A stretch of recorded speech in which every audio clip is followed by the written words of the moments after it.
Bonjour à tous. Nous remercions Paris Europlace pour cet espace dans la semaine des infrastructures, l'Infra Week 2021. Et le sujet d'aujourd'hui est la Smart City, comment les PropTech et les FinTech apportent à la construction de ces villes intelligentes. Et sans plus tarder, j'invite nos panélistes à venir ici devant. Merci à eux et je donne la parole à Jean-Michel qui va modérer cette table ronde. Merci à nous.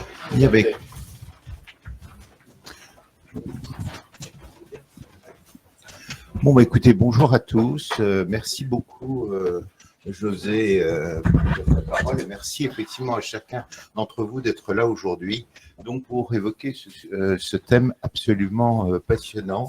Alors, pourquoi c'est passionnant? Il y a un sujet d'actualité. D'actualité, bien évidemment, parce que on voit bien les catastrophes diverses auxquelles on est confronté et combien les villes, surtout les villes de bord de mer, mais enfin pas seulement, on peut penser récemment à New York, ou heureusement à bien moindre degré à Marseille, ont pu être sont confrontés. Alors pourquoi effectivement la Smart City ou la ville résiliente ou durable? Tout simplement, si je reprends ce que disait Madame Emelianov, qui est comme en gros la base sur la Smart City. Qu'est-ce que c'est? C'est probablement la capacité de la ville à s'adapter dans le temps. La capacité, deuxièmement, de la ville à offrir une qualité de vie à l'ensemble de ses publics, c'est-à-dire ce qu'on appelle la mixité. Et enfin, la troisième chose, c'est avoir un projet public collectif et une bonne gouvernance. Je vous rappelle effectivement, sans doute, vous avez peut-être vu à ce sujet l'étude qui est sortie l'année dernière de l'OCDE, justement, qui était consacrée à la gouvernance dans le cadre du Covid et de la façon dont la crise Covid avait été gérée. Donc, à partir de là, on a évidemment naturellement différents niveaux quand on parle d'une ville. On a les mobilités, les smart mobility, comme on dit aujourd'hui. On a les bâtiments, le smart building. On a aussi naturellement les espaces publics, les smart public space. On a aussi effectivement la connectivité et les IoT. Et tout ceci, vous le trouvez dans un ouvrage remarquable dont je ne saurais trop faire la pub, ne serait-ce que parce qu'on est un certain nombre ici à y avoir contribué, c'est-à-dire c'est le livre blanc sur la Smart City fait par le pôle, sous l'égide du pôle Finance Innovation, avec, on en remercie du reste José, puisque c'est lui qui a été à la fois l'inspirateur et l'organisateur. Voilà, donc l'objectif aujourd'hui, c'est de voir les interactions entre les grands acteurs publics et privés et les startups de la FinTech et de la PropTech pour réussir à créer effectivement la Smart City et la rendre résiliente. Et sans plus attendre, écoutez, la première question, ça va être comment les startups participent à l'avènement de la Smart City. Et je passe la parole à Tan Long, auquel je vais demander de nous présenter d'abord QuantCube, s'il veut bien, avant que je pose deux autres questions. Bonjour à toutes et à tous et merci pour cette invitation. Donc, je suis Tan Long, l'un des fondateurs de la société QuantCube. Donc, QuantCube, qu'est-ce que c'est? C'est une société spécialisée en intelligence économique à partir de l'analyse du Big Data. Par Big Data, cela veut dire qu'on a accès à 4 types de sources de données, qui sont les données textuelles, les données satellitaires, les données géolocalisées et puis des données plus structurées. Et voilà, la spécialité de QuantCube, c'est de faire, c'est ce qu'on appelle des indicateurs économiques en temps réel. Donc, initialement, c'est des indicateurs macroéconomiques en temps réel, tels que la croissance économique, l'emploi, etc. Et puis, voilà, maintenant, c'est une équipe de 60 personnes. Et du coup, on arrive à descendre à un niveau beaucoup plus granulaire. Et qu'est-ce que ça veut dire? On arrive à descendre à un niveau beaucoup plus granulaire, c'est-à-dire maintenant, on est capable de descendre au niveau de la ville, justement. Et c'est dans ce cadre-là que maintenant, on a été sélectionné aussi par la région Île-de-France, que vous connaissez, pour faire maintenant, c'est ce qu'on appelle les indicateurs socio-économiques en temps réel. C'est-à-dire à la fois en quoi ça consiste. Vous pouvez voir déjà les zones, c'est où, voilà, où un peu investir en regardant les données satellitaires, ça vous donne la croissance urbaine. Et après, on regarde les implantations, voilà, des personnes avec les télécoms. Voilà en quelques mots ce que fait QuantCube, mais je répondrai à plus. Est-ce que vous pouvez nous dire plus précisément en quoi d'ailleurs votre société participe justement à la construction de la Smart City? Voilà, nous, Smart City, on est plutôt au niveau des Smart Services, justement. C'est comment rendre voilà, les services plus efficaces. Donc, par exemple, étant donné qu'on a accès aux données de mobilité, par exemple, j'en suis sûr que vous avez des téléphones, et donc on est capable de voir, voilà, de vous dire la densité de personnes, c'est-à-dire également les densités, les bouchons. Ici, d'ailleurs, il y en a pas mal aussi. Et du coup, comment améliorer quand vous avez ces bouchons, où est-ce qu'il faut mettre, par exemple, je ne vais pas dire les feux pour la circulation. Également, l'implantation des nouveaux bâtiments, parce que vous savez que on récupère par exemple toutes les offres d'emploi aussi, et donc ça peut vous dire où mettre les zones de logistique aussi. Voilà, en quelques mots, ce qu'on est capable de faire. Est-ce que vous pouvez nous dire simplement, donner quelques éléments rapides sur la gouvernance des données que vous fournissez justement à la gouvernance urbaine, si vous me permettez ce double sens du mot gouvernance? Justement, il y a différents types de gouvernance. Du moins, il y a peut-être gouvernance au niveau de la clientèle qui utilise voilà, nos données. Mais dans tous les cas, nous, au niveau de nos données, on est très macro. Donc, on n'utilise pas de données individuelles. Donc, tout est anonymisé, même GDPR compliant. On est vraiment au niveau macro. Donc, ça, en soi, on n'a pas trop de sujets de GDPR voilà, compliance. Après, il y a des sujets aussi, comment on va utiliser les données, et ça dépend de la gouvernance aussi de nos clients. Bien, mais écoutez, je vous remercie. Je me tourne maintenant vers Truphone. Donc, est-ce que vous pouvez me présenter tout d'abord la société? Bien sûr. Donc, merci à vous pour l'invitation. Donc, Truphone, je suis David Desroses, donc responsable de Truphone for Finance pour la France. Et Truphone, nous sommes un opérateur international de réseau mobile. Donc, on a un positionnement très particulier. C'est celui que nos clients exigent de nous, c'est-à-dire être capable de fournir de la connectivité partout et tout le temps. Donc, ça semble assez facile à dire, mais c'est très complexe. Il faut savoir que Truphone existe depuis maintenant 2006. Donc, on est plutôt en phase de scale-up que start-up. Nous avons investi 560 millions d'euros dans la mise en place de notre infrastructure pour créer un réseau global et d'être capable de fournir à nos clients, qui sont des entreprises du secteur privé ou du secteur public, une connectivité quasiment partout et avec une résilience très forte. C'est-à-dire qu'on fonctionne avec de multiples opérateurs. Par exemple, en France, on fonctionne avec Orange, SFR ou d'autres. L'objectif est de pouvoir avoir sur son mobile la possibilité de jamais perdre le réseau. C'est-à-dire qu'on peut switcher avec notre infrastructure et notre technologie. Il y a une possibilité de switcher de manière transparente pour les utilisateurs finaux d'un opérateur à un autre, selon s'il y a une meilleure couverture de l'un ou de l'autre. Et ça, on l'a répliqué au niveau mondial, puisque maintenant on couvre 210 pays, et on a à chaque fois la possibilité de proposer à nos clients la meilleure connectivité possible. D'accord. Et en quoi participez-vous à la construction de la Smart City? Écoutez, la Smart City, c'est avant tout la ville intelligente, comme on dit, la ville connectée. La base de la connexion, c'est effectivement de pouvoir fournir un cœur de connectivité disponible partout. Nous-mêmes, pour quel que soit dans le domaine de machine to machine, on a développé effectivement une technologie en partenariat avec Apple qui s'appelle l'eSIM ou l'Embedded SIM, en français la SIM embarquée, qui permet effectivement d'avoir maintenant une SIM, une carte SIM non plus physique, mais une carte SIM intégrée aux appareils, et qui permet aussi, via une digitalisation, de fournir de la connectivité partout. Donc, comment ça se représente au niveau de la ville connectée, par exemple, la Smart City?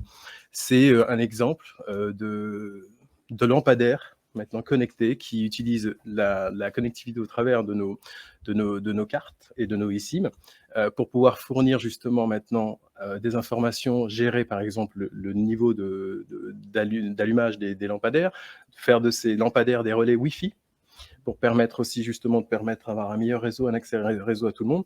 Et puis c'est aussi un moyen de pouvoir, on parle des smart cities des grandes villes, mais c'est aussi de pouvoir faciliter l'accès à la connectivité pour les régions qui maintenant, les plus petites villes, mais qui ont besoin d'embrasser cette révolution numérique.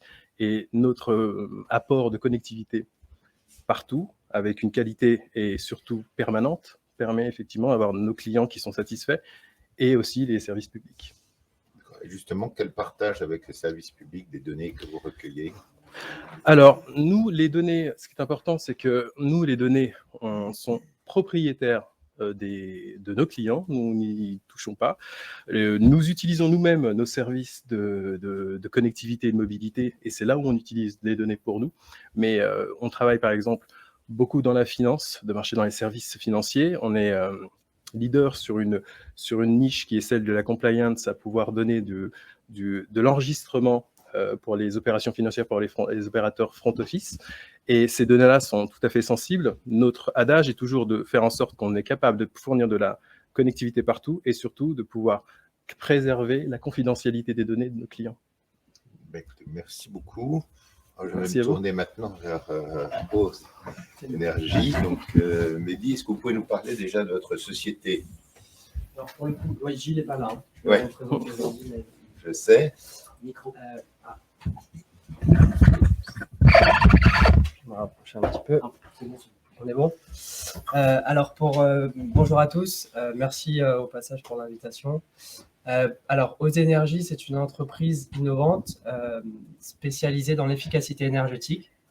Donc, on a développé en interne un certain nombre de solutions innovantes qui permettent aujourd'hui de répondre aux problématiques liées aux économies d'énergie, au confort et à la qualité d'air intérieur dans les immeubles tertiaires principalement.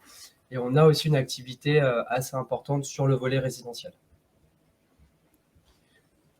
Voilà dans les grandes lignes concernant l'entreprise. D'accord. Et est-ce que vous pouvez nous en dire un petit peu plus sur la façon dont vous participez, où vous êtes en train de construire la Smart City? Qu'est-ce que vous faites sur les immeubles? Comment vous intervenez? Qu'est-ce que vous faites des données que vous recueillez Alors, vis-à-vis de vos clients, bien sûr? Bien sûr. Alors, à travers les différentes solutions innovantes qui ont été développées en interne, la solution la plus aboutie et la plus poussée s'appelle la solution Optims & Gold. Et c'est une solution qui va coupler de l'IoT, donc de l'IoT qui va permettre de monitorer tout ce qui va être consommation énergétique, qui va permettre de monitorer aussi les ambiances, que ce soit sur le confort ou sur la qualité d'air intérieur. Et cette solution va permettre, si vous voulez, à travers tout un process d'algo, d'IA, de modéliser le bâtiment avec toutes ses complexités en termes de caractéristiques physiques, de fonctionnement, d'usage, de façon à, derrière, générer des préconisations sans travaux. Donc, on favorise vraiment, c'est l'ADN d'Ose Énergie, à travers ces solutions innovantes, c'est de préconiser des actions d'optimisation sans travaux.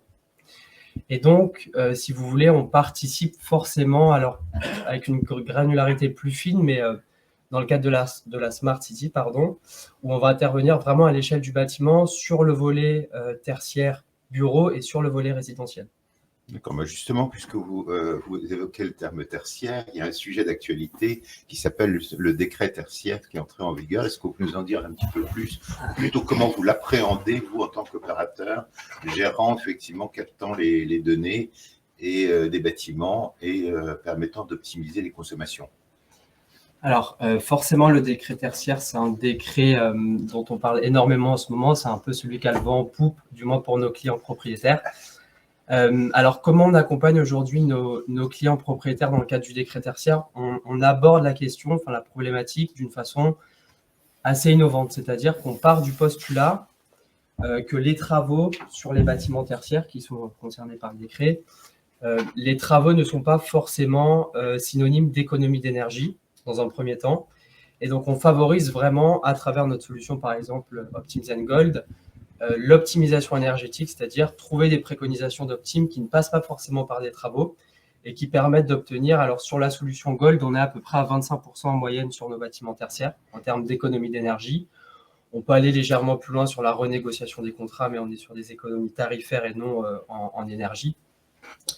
Donc voilà comment aujourd'hui on propose d'accompagner nos clients dans le cadre du décret tertiaire. C'est une façon différente d'aborder la problématique, c'est-à-dire, encore une fois, ne pas raisonner travaux systématiquement.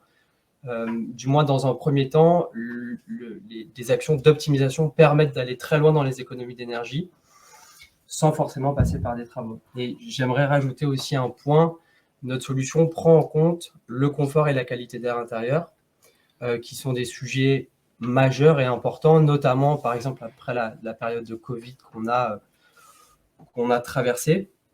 Et si vous voulez, la complexité, pourquoi on se situe sur le credo de l'innovation aujourd'hui, c'est il est très difficile de générer des économies d'énergie tout en sécurisant un niveau de confort et de qualité d'air intérieur. Et pour tout vous dire, il n'y a pas de complexité ou de grandes difficultés à faire des économies d'énergie si on ne tient pas compte du confort et de la qualité d'air intérieur. Donc tenir compte des 3 volets simultanément, c'est pour ça aujourd'hui qu'on se situe vraiment sur le créneau de l'innovation. Écoutez, je vous remercie. Et alors maintenant, je vais me tourner vis-à-vis de 2 investisseurs. Et pour commencer, donc, Philippe, au nom de Covivio, est-ce que vous pouvez nous dire un petit peu plus qu'est-ce que pour vous, une foncière comme vous, la Smart City, comment vous voyez les choses? Bonjour à tous, merci beaucoup pour l'invitation, merci en particulier à José pour cette invitation. Donc en effet, moi je représente Covivio. Covivio est un opérateur immobilier européen, en l'occurrence une foncière, principalement sur les produits bureaux, hôtellerie et logements en Allemagne. Alors pour répondre à cette vaste question, je commencerai peut-être par être un petit peu iconoclaste en citant, en rappelant ce que n'est pas ou ce que ne doit pas seulement être une Smart City. Une Smart City, on a bien souvent l'image, et on en a longuement parlé avec mes voisins de gauche et de droite, sur la partie connectivité. Oui, c'est important, mais je crois que la Smart City ne doit pas seulement être une ville uniquement empreinte de technologie. On a vu notamment à Toronto l'exemple où Google a abandonné son projet, en tout cas de quartier de Smart City, parce que, notamment face à la résistance des riverains qui considéraient que parler seulement de Smart City à travers le prisme technologique, à travers une sorte de solutionnisme technologique, était forcément réducteur, voire pouvait effrayer. Moi, je crois que pour parler de Smart City, il faut se projeter sur plusieurs dimensions. Il faut non pas faire du pointillisme, en l'occurrence du pointillisme technologique, mais plutôt avoir une vision beaucoup plus large, une vision en l'occurrence holistique de la ville. Et en tout cas, pour nous, opérateurs immobiliers, qui concevons des immeubles, qui concevons des quartiers, qui sommes en relation avec les collectivités locales, cette vue holistique est une obligation pour nous. Et pour nous, la Smart City, finalement, un petit peu à l'image d'un ordinateur, il y a un hard et il y a un soft. Le hard, c'est les nouveaux procédés constructifs, par exemple tout ce qui est relatif à la construction bioclimatique. Le hard, c'est aussi le fait de s'appuyer, de mettre en œuvre des nouveaux procédés de fabrication industrielle, les nouveaux matériaux, le béton bas carbone, le bois. Et puis dans ce hard, il y a aussi cette dimension technologique. Pour le coup, il ne faut pas rayer d'un trait de plume la dimension technologique, elle est là, elle doit exister. C'est l'IoT qui a été largement évoqué, c'est le fait de s'appuyer en matière de BIM, en matière de BOSS, de manière à concevoir des maquettes numériques des bâtiments, de manière à, par la suite, optimiser la construction et optimiser la gestion. Donc il y a ce hard, et puis il y a ce soft dans cette ville intelligente.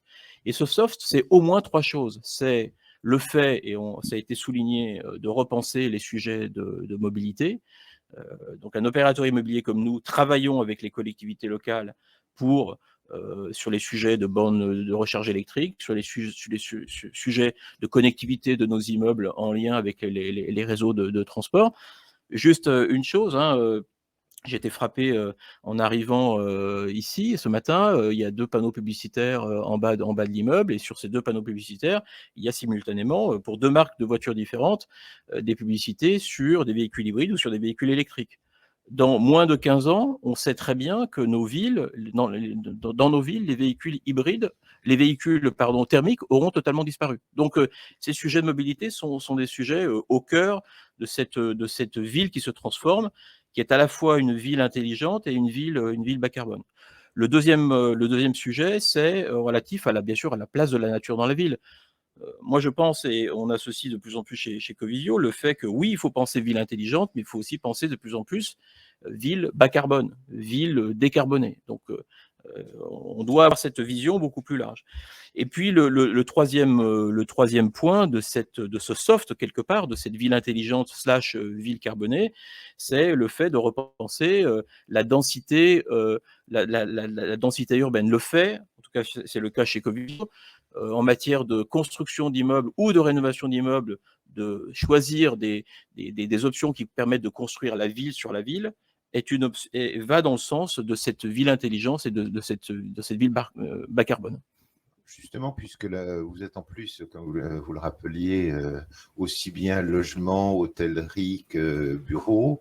Et justement, quel rôle jouez-vous en tant que constructeur de la ville et en tant que foncière? Comment sentez-vous ce rôle? On joue un rôle qui permet j'allais dire au sens presque étymologique de l'intelligence, c'est-à-dire de relier. On est un relieur. On est un relieur entre des nouveaux acteurs que sont par exemple des startups qui proposent des nouveaux procédés de construction, des nouveaux procédés en matière de gestion de bâtiments, peu importe le secteur, donc véritablement au cœur de la PropTech. Et puis, on fait également le lien avec les collectivités locales avec lesquelles on travaille étroitement sur nos sujets, bien sûr, immobiliers. Donc, on est vraiment au cœur d'un dispositif. Moi, je crois vraiment profondément que la ville bas carbone, que la ville intelligente est une ville qui décloisonne, est une ville qui casse les silos. Et cela revient en partie à des acteurs immobiliers comme nous, qui sont des opérateurs urbains, qui construisons la ville, qui fabriquons la ville.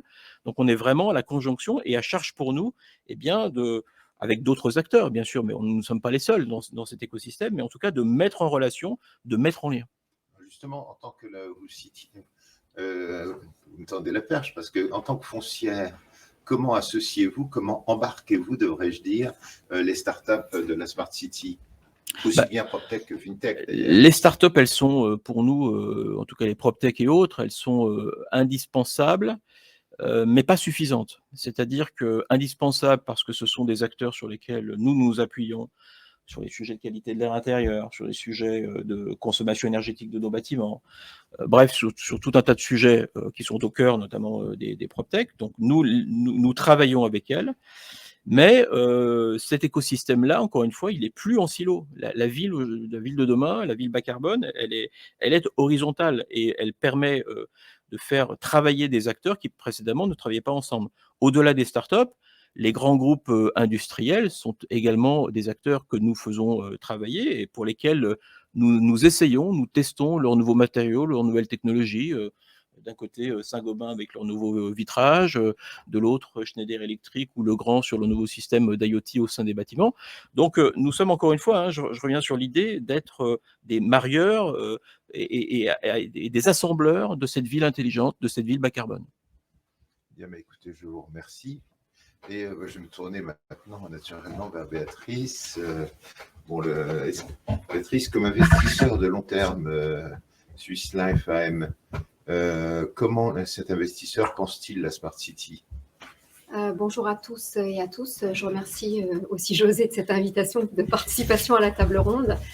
Alors, comment Swiss Life Asset Managers pense la Smart City? Alors, je ne vais pas répéter, parce qu'on a quand même beaucoup d'éléments en commun, ce que vient d'expliciter mon voisin.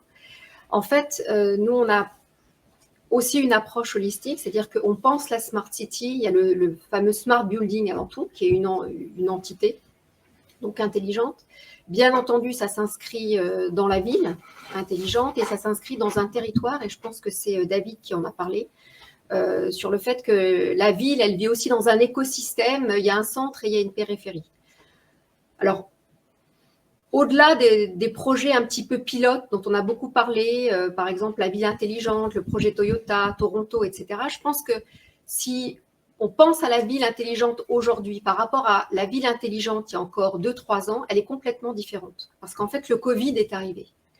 Et je pense qu'aujourd'hui, la ville intelligente, c'est forcément la ville durable. Pourquoi? Parce que finalement, le risque climatique en tant que tel est perçu comme le risque finalement le plus important, le fameux Green Swan, ou ce que les banquiers centraux appellent aussi le Green Risky Moment, c'est-à-dire que c'est un risque qui finalement va au-delà de la ville, qui nous interpelle un peu tous. Alors, quand on pense chez Swiss Life à la ville intelligente, c'est essentiellement une ville qui est associée à la transition climatique, au-delà de l'empreinte bas carbone. C'est toute une espèce de philosophie, d'accord ? Et pour répondre à cet effort et à cette dimension de répondre aux objectifs des accords de Paris, alors il faut avoir des bâtiments qui soient intelligents pour avoir une ville durable. D'accord ? C'est pas l'inverse. C'est d'abord l'objectif, accord de Paris, transition énergétique, transition climatique au service de l'intérêt général et du bien commun pour nous, mais aussi les générations à venir, et donc bâtir une ville qui soit intelligente pour répondre à ces besoins. Voilà. Alors voilà pour évidemment un grand acteur, on fait de l'asset management, donc on fait aussi du développement et on fait de l'investissement. On a les mêmes, j'allais dire, approches qu'une foncière comme Covivio en ce qui concerne le développement, mais bien entendu, on ne va pas avoir, j'allais dire, les mêmes moyens quand on fait un investissement et quand on acquiert un bâtiment existant et qu'on va le rénover, que si on pense à une ville, par exemple, ou à une rénovation plus complète comme on est en train de le faire en ce moment à Bâle. Mais c'est un petit peu la philosophie, donc je mets le point vraiment important, c'est que pour nous, la ville n'est intelligente qu'à partir du moment où elle répond à cette trajectoire zéro carbone horizon 2050. Voilà. Merci beaucoup. Et est-ce que tu pourrais nous en dire un petit peu plus sur la façon dont un groupe comme Swiss Life AM travaille avec les startups? Alors oui, alors il y a la ville intelligente et alors on en a un peu parlé, il y a la fameuse conception design, donc il y a des PropTech qui font de la conception et du design. Il y a aussi aux énergies qui font de l'exploitation et qui sont spécialisés. Donc, quand on réfléchit à la ville intelligente, il y a la phase de design-construction, la phase d'exploitation, par exemple, avec Aux Énergies. Il y a forcément une phase de financement. Et donc là, on va travailler avec des PropTech. Et il y a aussi une phase de transaction, gestion locative au quotidien. Alors, ce qu'on dit, nous, tout seuls, et c'est un peu la philosophie, j'aime dire, de Frédéric Boll, c'est que dans la vie, on ne fait jamais rien tout seul. Voilà, c'est une démarche un peu philosophique, c'est qu'on interagit toujours avec les gens et on est forcément meilleur à partir du moment où on co-construit quelque chose, que ce soit d'un point de vue personnel ou d'un point de vue aussi au niveau du business. Donc, comment on travaille avec les startups ? Par rapport aux 4 dimensions que je viens d'identifier, il y a effectivement l'approche de Swiss Life en tant que telle, et puis il y a le fait que de temps en temps, on peut plugger une PropTech ou une FinTech ou une RegTech. Ça peut être une green tech, une clean tech qui va faire qu'on va pouvoir avancer de manière, j'allais dire, beaucoup plus rapide et beaucoup plus agile. Parce qu'on a aussi conscience du fait que, on ne peut pas faire tout seul. Pourquoi ? Parce qu'on est spécialiste dans un domaine de l'asset management, etc. On est spécialiste en immobilier, mais bien entendu, on n'a pas les économies d'échelle que peut avoir, par exemple, un QuantCube, que peut avoir un Aux Énergies, que peut avoir Truephone avec ce qu'a expliqué David, et que finalement, eux, ils ont un univers beaucoup plus vaste que le nôtre. Et c'est eux qui vont aussi nous apporter des solutions auxquelles on n'aurait pas pensé. On peut, par exemple, identifier certains problèmes, mais quelque part, eux, ils sont en interaction avec d'autres investisseurs comme nous. Et ils ont aussi la réponse à des questions qu'on ne s'est pas posées aujourd'hui et qu'on aurait pu se poser demain, et réciproquement. Voilà. Merci beaucoup. Alors moi, je vais maintenant vous poser une dernière question à tous, puisque on a tous travaillé effectivement au livre blanc. Qu'est-ce que ça vous a appris? Qu'est-ce que ça vous a appris à chacun? Comment vous avez apprécié?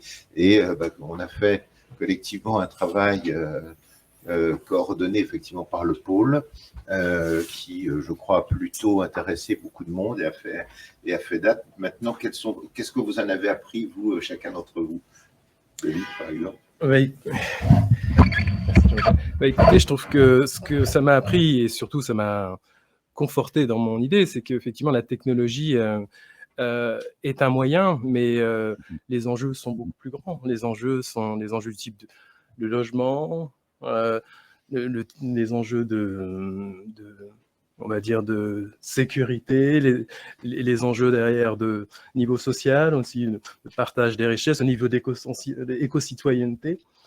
Et puis, l'aménagement, les transports sont vraiment très intéressants et c'est surtout agréable de se dire qu'on travaille dès maintenant à quelque chose qui va nous servir en mettant le citoyen au centre. Bon, merci. Si quelqu'un d'autre veut prendre la parole.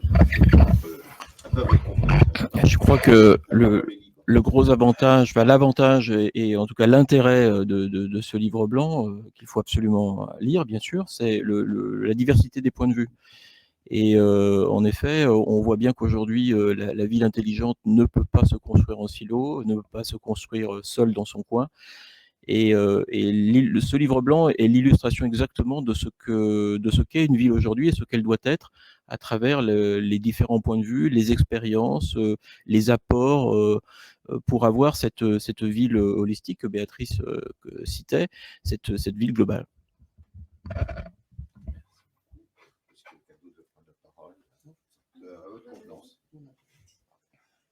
Alors, il est modeste, il a dit qu'il n'a pas participé. Effectivement, il n'a pas écrit. Mais en fait, QuantCube a fait beaucoup indirectement pour le livre blanc. Je pense qu'effectivement, ça a été une très belle aventure humaine. Et c'est vrai que quelque part, ça a montré une diversité, parfois des contradictions. Mais ce qui nous a tous rassemblés autour du livre blanc, c'était effectivement le fait d'inscrire des domaines d'investissement prioritaire, d'innovation prioritaire, et quelque part de faire ensemble. Donc je pense que c'est ce qu'on pourra retenir en fait de cette expérience du livre blanc. Après, bien entendu, il a été écrit dans des conditions particulières en plein Covid. Donc du coup, même nous, on ne pensait pas qu'on aurait aussi bien réussi à écrire,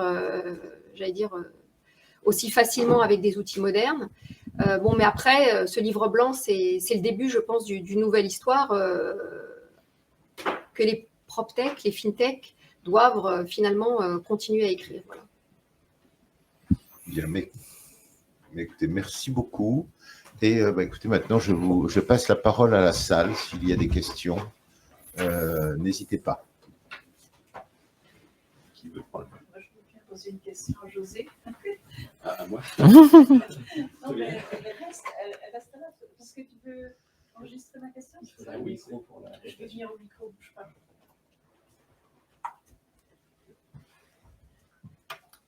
Moi, je suis Geneviève Boucher, je suis l'auteure d'une étude qui n'a jamais été publiée en 2016-2017, qui avait été faite par la Société française de prospective et qui avait expliqué comment le territoire allait se restructurer, le territoire, pas la ville, hein, le territoire.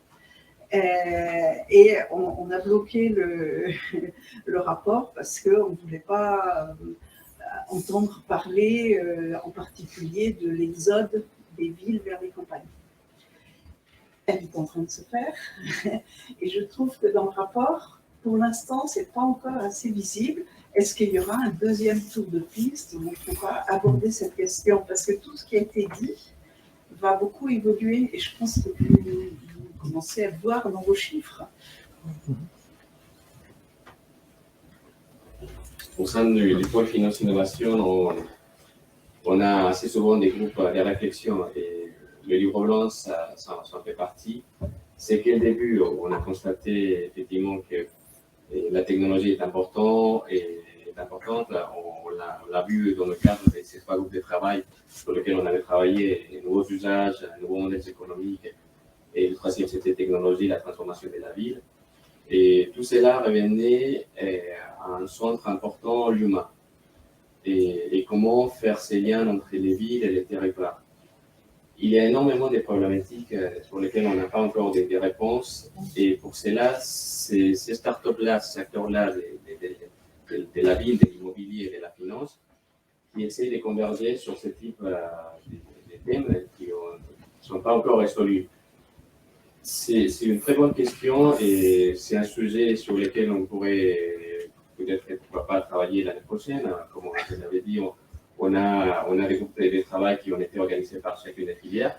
Donc, à en discuter, mais pour continuer à aborder ce type de sujets qui pourraient permettre d'améliorer et de donner des pistes, C'est des une informations. prolongation. Et ça peut être une prolongation au livre blanc que nous avons travaillé sur les bâtiments, les villes et territoires durables avec vous tous et sur lesquels vous avez aussi contribué. Pas autant que je voulais. Je ne sais pas s'il y a d'autres questions dans la salle. Oui.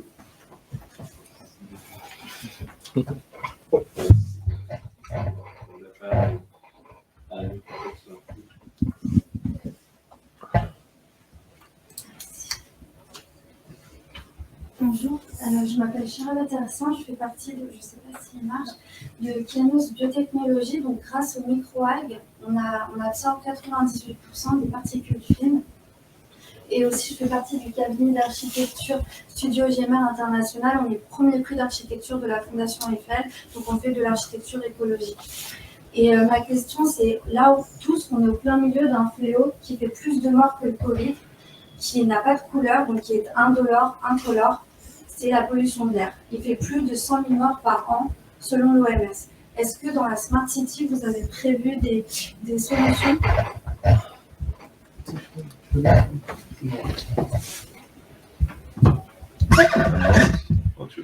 Oui, des solutions, nous on a les données.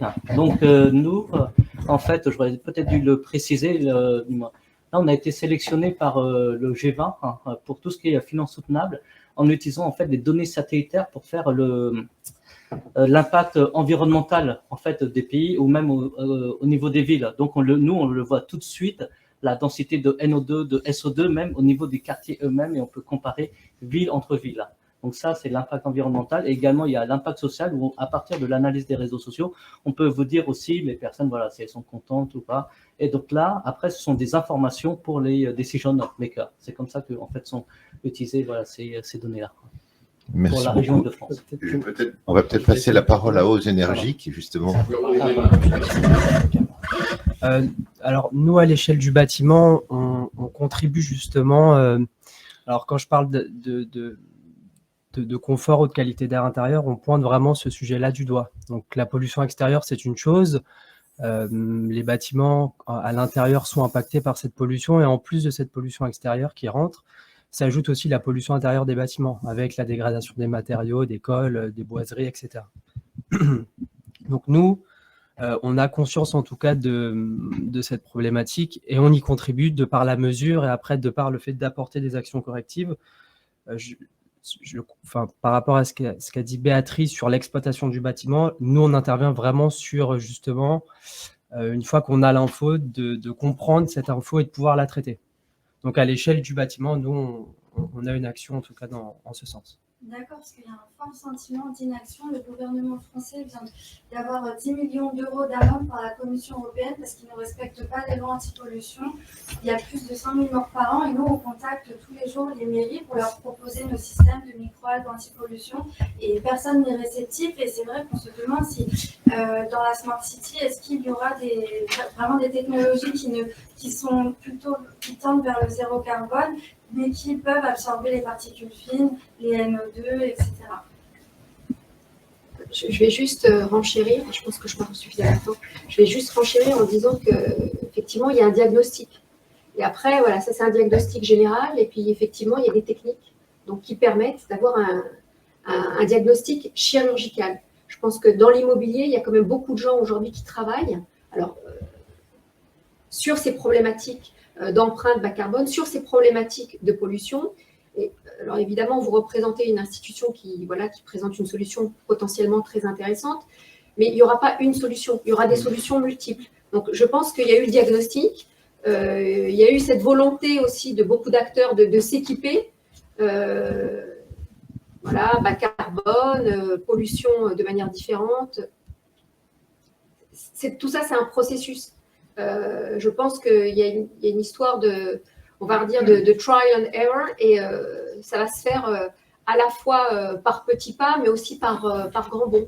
Donc, je pense qu'on est collectivement tous responsables, mais même si vous contactez les collectivités locales, je pense qu'aujourd'hui, tous les grands acteurs de l'immobilier, et je pense aussi les collectivités locales, ont ces sujets sur leur agenda et essaye de les traiter au cas par cas avec des solutions innovantes qui existent. Donc, il y a QuantCube, le diagnostic, il y a les Aux Énergies, je pense, qui est quand même un acteur très emblématique sur ces sujets, mais il n'y a pas que ces deux startups, il y a quand même tout un écosystème. Je m'associe également à tout ce qui vient de dire dit par Béatrice sur le fait que, le secteur immobilier, en effet, sur ces sujets est extrêmement réactif et on s'active sur ces sujets. Juste un exemple très concret, chez Covisio, l'année dernière, on a lancé un Air Quality Challenge à l'échelle européenne, consistant à drainer des acteurs en matière de qualité de l'air intérieur, un peu à l'instar de ce que mon voisin de gauche expliquait. Et donc, on expérimente actuellement sur quelques bâtiments en France et en Italie des startups tournées vers la qualité de l'air intérieur. Et en effet, la qualité de l'air intérieur est une chose, et elle est en partie la déduction de ce qui se passe également à l'extérieur. Donc, on teste des solutions en matière avec des capteurs IoT notamment, avec le fait de faire du prédictif pour essayer de moduler la qualité de l'air intérieur en lien avec les systèmes, les systèmes techniques du bâtiment. Donc, la filière immobilière au global sur ces sujets se mobilise fortement, et il y a déjà des exemples extrêmement concrets. C'est vraiment très intéressant. Nous avons mis au point une façade à base de micro-algues qui absorbe l'équivalent de 1000 arbres à peu près en CO2. Donc ce sera intéressant si on peut échanger sur le plaisir. sujet. Et nous avons refait aussi la biofaçade de l'hôtel de ville de Garges-les-Gonesse qui a permis d'économiser 40% d'énergie. Donc c'était assez intéressant. Très bien. Grâce à la végétalisation des villes. Très bien. Merci de ces précisions. Et on ne manquera pas effectivement de revenir vers vous, les acteurs présents ici. J'ajouterais simplement que vous savez sans doute qu'effectivement, mais comme vous le disiez d'ailleurs pour Garges-les-Gonesse, les collectivités se sont emparées depuis un certain temps de ce genre de choses. Nous avons parlé de Smart Mobility tout à l'heure, ça rentrait évidemment dans ce cas. Vous avez d'ailleurs des études tout à fait intéressantes que je vous renvoie à ce qui ont été faites notamment par l'Université de Barcelone et qui a été mise en place effectivement à Barcelone dans les quartiers, et vous avez un certain nombre de travaux qui sont en cours aujourd'hui sur ce sujet qui effectivement préoccupe tout le monde, mais qui est un des éléments effectivement du puzzle, comme le disait Béatrice. C'est vrai qu'effectivement on apportera une réponse globale, et c'est une réponse qui sera nécessairement progressive et où tous les acteurs ont leur place, et c'est d'ailleurs pour ça qu'aujourd'hui on a souhaité effectivement, le pôle a souhaité associer aussi bien des grands acteurs que des startups ou des sociétés en développement. Voilà, donc l'objectif, c'est d'apporter une réponse globale. Et je ne peux encore une fois trop que vous renvoyer à un excellent livre blanc qui a été fait, pour lequel nous avons tous effectivement pu participer, mais ce n'est pas du tout de la vanité d'auteur de notre part, c'est simplement effectivement parce que je crois qu'on a essayé de faire quelque chose qui soit utile à tout le monde et qui fasse au moins le point de la question sur ce sujet, sur ces sujets en particulier de la Smart City. Voilà, je ne sais pas s'il y a une autre question. Oui. Toujours rapprochez-vous du micro. Bonjour. J'avais une question pour David. Oui. Parce que j'ai bien compris que vous étiez sur une problématique B2B. Oui. Et pour revenir sur la question qui a été posée sur les campagnes, ça m'arrive. Il faut aller dans la maison secondaire, le réseau, on parle de 5G, moi le réseau 3G, c'est pas ça. Je voulais savoir si vous avez pensé à aller sur une offre B2C. C'est une question plus personnelle. Moi, je comprends. Bah, écoutez, merci déjà pour ce point. Donc, c'est vrai que Truphone existe depuis 2006 et vraiment sur on va dire, un contexte B2B. C'est aussi pour ça que, quelque part, on n'est pas hyper connu en termes de marque, bien qu'on soit leader au niveau des services financiers, qu'on travaille avec Tesla, Netflix, Apple, Nokia. Le contexte de Truphone, c'est que vraiment, on peut pour l'instant fonctionner essentiellement sur ce contexte-là avec nos clients parce qu'il y a un degré d'exigence important. Après, je ne suis pas dans les petits papiers au sens de mon CEO pour savoir si on souhaite l'ouvrir à l'aspect des consommateurs, mais c'est vrai que c'est quand même un autre contexte et c'est aussi un autre marché. Pour l'instant, le but, c'est de pouvoir déjà essayer de satisfaire nos clients Et il y aura peut-être la possibilité de faire du B2B2C, mais en toute transparence, je ne sais pas quand. Mais en tout cas, vous pouvez regarder effectivement Truefun, truefun.com. Avec plaisir. Une autre question? S'il n'y a pas d'autres questions, à ce moment-là, José, je te laisse le mot de la fin. Oui, il y a juste une toute dernière question en ligne.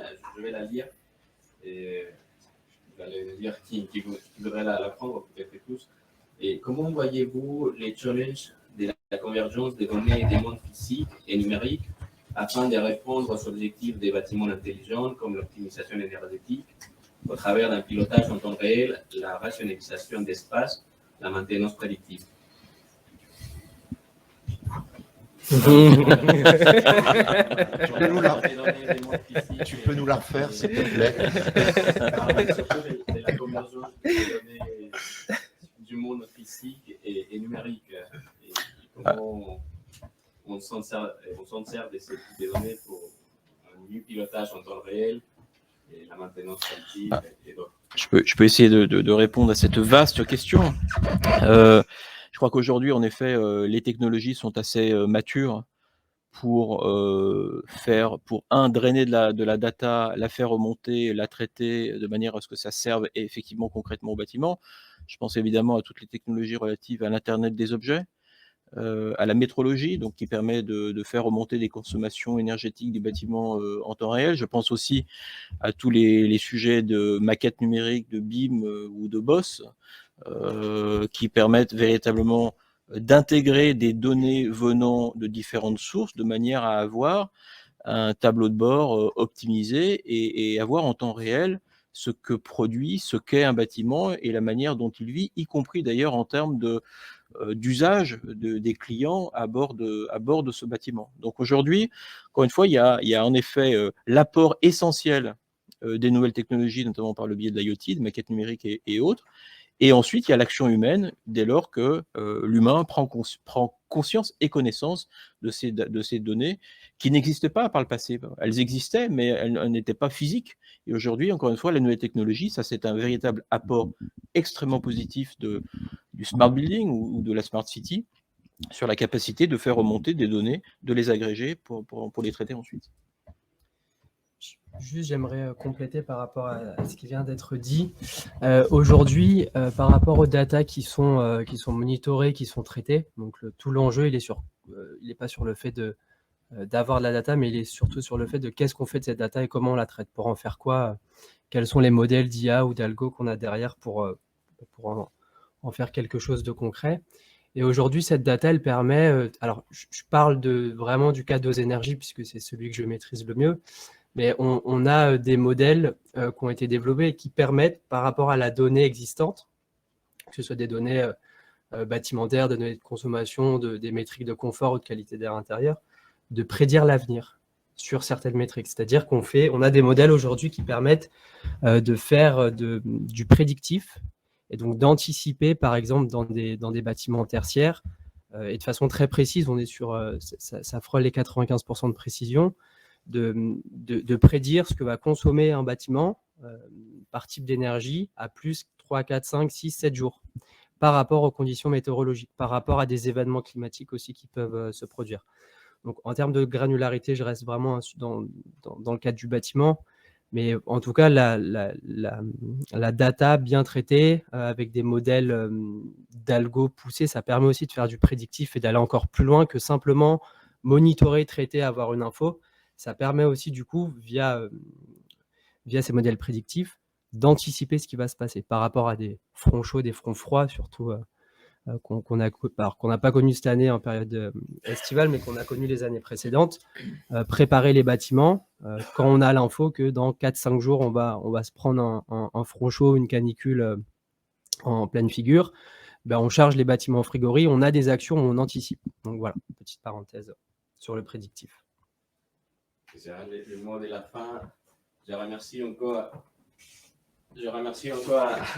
à nos invités. Merci encore Béatrice Guez de Swiss Life, Tom Long, Yon de Concube, Mehdi Hugues de Osenergy, Philippe Boyer de Covivio, David Desroses de Truefun et pour la modération de ces dialogues passionnants, riches et avec beaucoup de pistes sur lesquelles on a pu évoquer ici. Et ensuite, à ces livres blancs, bâtiments, villes et territoires durables. Je vous invite à les télécharger d'ailleurs sur notre site du pôle. Merci encore à Jean-Michel Mongeau, directeur de l'ESPI, pour animer cette table ronde. Et merci à tous les participants de la salle et à ceux qui sont présents en ligne. Vous pouvez retrouver la reprise de cette table ronde sur notre chaîne YouTube. Et très bonne journée et à bientôt. Merci. Merci. Et j'ajouterai merci au pôle Finance Innovation d'avoir organisé cette table ronde. Bonne journée à tous.